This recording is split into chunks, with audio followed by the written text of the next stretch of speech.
How's it going? This is Joe and Tel. Today we're going to be taking a look at the Kali Audio IN-5s. So these are some powered studio monitors using a 5-inch paper cone woofer, a 4-inch mid-range, and a 1-inch soft dome tweeter that is inset within the mid-range, making it a coaxial design. These do have a front port and they're using a Class D amplifier rated at 80 watts for the woofer, 40 watts for the mid-range, and 40 watts for the tweeter for a total of 180 watts. These do offer a balanced XLR and 1/4-inch input as well as RCA analog input. These measure in at 15.1 inches high by 8.1 inches wide and 11.2 inches deep. These can be purchased as single speakers. I'll leave a link in the description for the current pricing. One thing to keep in mind is that each speaker has its own amplifier, and so these come in at 23 pounds each. These are designed by Charles Sprinkle, one of my current favorite speaker designers at the moment. So what does it do? Obviously, these are some powered studio monitors made to be used at a desk as a tool for people who are creating music, but also I think it's great for somebody who's just wanting to have a very good system at their desk. On the back, you'll find some dip switches that will adjust the sound based on where they're placed. These are designed to have a very accurate response and to play loud with minimal distortion. I've previously reviewed the Kali Audio LP6, their two-way speaker, and one complaint I had was it had a little bit of extra noise, a little bit of hiss that I didn't like, and some people have complained about that on the IN-8.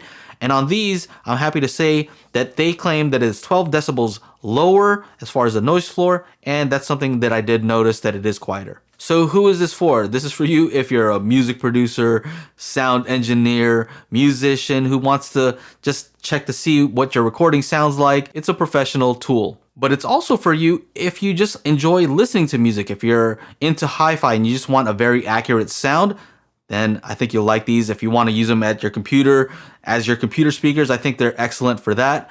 And one thing that's very cool about this concentric, coaxial, whatever you want to call it, coincident design is that you can put it on its side and it still works very well. So who's it not for? It's not for you if you don't like big speakers, because these are pretty big, especially at the desk. Just know that. These are not for you if you want studio monitors that are a status symbol that'll let you know, hey, look at how much I spent on my studio monitors. I don't know if they're good or not, but they're expensive, and so you should trust me because of that. That's not what these are. These speak for themselves with regards to how they sound, but I don't think that they intended these to be status symbols with a high price tag. These are not for you if you plan on just using these full range without a sub, because although they have some pretty deep bass, if you really want the last few octaves down to 20 hertz, you're probably going to want a sub. So what do they do extremely well? In my listening, I found that they sounded very big, very full, and that's even testing with a single speaker. It just sounded like it really filled the room with sound. And I think a lot of that has to do with their wide directivity, wide dispersion pattern, and I'll show you that a little bit in the graphs. So basically off axis, either above, below, to the side, it all sounded very consistent, and that's why you can actually use these on the side and not affect the sound. For my listening and for my measurements, I think that these are tonally correct, which is what you want from professional studio monitors. You also have the ability to tweak the sound without any additional DSP, just using the dip switches on the back, and I think that that is very handy. So what does it do? Okay, as I said earlier, the bass gets down pretty low considering it's only using a 5-inch woofer, but like I'm saying, it's not getting down to 20 hertz, and they don't claim that it does. The noise floor on these, as I said, is lower, but if you really listen, there is still something there, but much lower than I would expect. Very bearable and not something that would bother me, so I'm pretty happy with what they've done there. To me, the looks are okay. There's nothing offensive about it, but nothing about it that also makes me think like, oh man, those are the best looking speakers I've ever seen.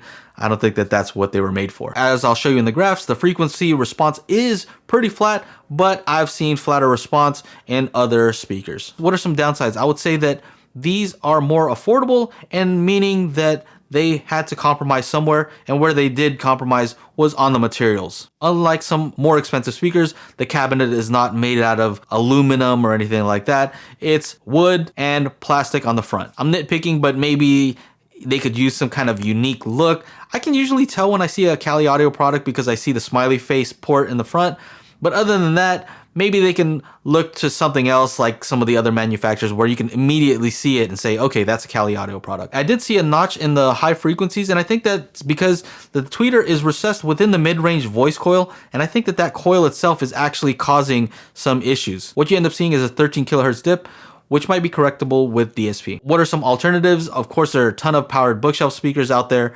And what I would say is that maybe Cali Audio's own LP6 is a good competitor because it has a similar sound, but I prefer these because of the three-way design, concentric, as well as the quieter amps. That's one of my main issues with the LP6, and I do like that. Of course, you have stuff from the likes of JBL, Yamaha, and all those other known powered speakers, and so you have a lot of options here. All right, so here we are at the speaker leaderboard. We have the Cali Audio IN-5s, and they fit in a few categories. Powered speakers, where do they fit? I would say looks, build quality, functionality, sound quality, and value. Overall, I would have to say they are right around here, very high. Best bookshelves as far as looks, all that. These are more passive speakers. I don't know if they even belong in here, but let me just go ahead and put them somewhere. They're gonna be pretty high. This is kind of tough. I think functionality wise, I like what the fives do just because they're different category altogether. They just do a lot of different things, so I'll put them right there. Best for desktop, I think these are probably the best for desktop. That's where they're supposed to be, and they take the top spot. Congrats. As far as these for a pair, they're $350 each, so for a pair you're looking at around $700. Let's see where they land. Let me just put them here for a second.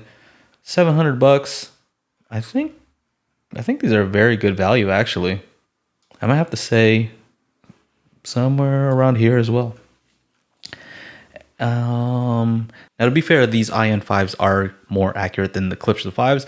It's just for me personally, I like the functionality of these. I think that they have a lot of things that you can do. They have a remote, so I think value-wise, the 5s are still higher, but for studio monitoring, these are more accurate, and I would definitely recommend the IN-5s over the 5s. And finally, best overall, regardless of price.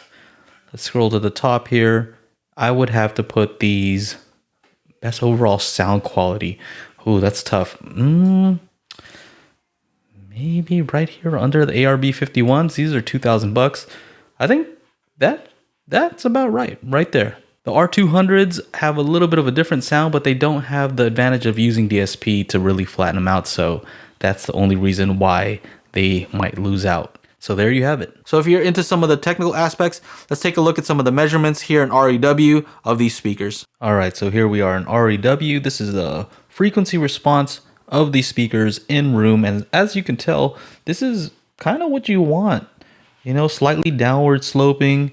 Let me do psychoacoustic smoothing. That kind of gives you an idea of, you know, what we hear. We don't hear all those small ups and downs. So we hear something like this, and to me that looks very nice, smooth. We're getting bass extension down to, let's see here, maybe around 43 hertz. Not bad. And so we are getting some pretty good bass over here. It's flat. I like that. Over here, what we're seeing, so bass is good. Throughout the mid-range, pretty flat. It kind of dips down here in the upper mid-range. And over here, what we see in this region, if you can hear above 12 kilohertz, which is a lot of people, you see this dip around 13K. And this is what I'm saying is probably due to that lip around the tweeter. I'm not sure exactly. And then after that, the frequency response rises up again. So overall, pretty good. This is kind of what I like to see in a speaker. So this is in the listening window, which is typically where you're gonna listen to speakers. And so on axis 0 degrees, we're looking at a frequency response like this. Let me take this out.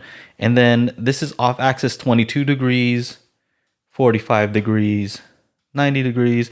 And so 90 degrees is pretty extreme, but let's take that out for a second. But you can see that the rest kind of follows suit. So throughout this, you can see a trend where it looks pretty even off axis, which is why it sounds so good at different angles, because this is consistent. This also tells you that this is suitable for DSP correction. So let's take a look at what happens when you get above the tweeter. Typically, that's not where a speaker sounds very good. When you get above and below the tweeter is here. This is getting a little messy. Let me take out some of these. So again, above the tweeter and below the tweeter, It's pretty consistent, and that's why you can turn this on the side. That's why this coincident or concentric, however you want to call it, where the tweeter's in the middle of the mid-range, is so good for these situations.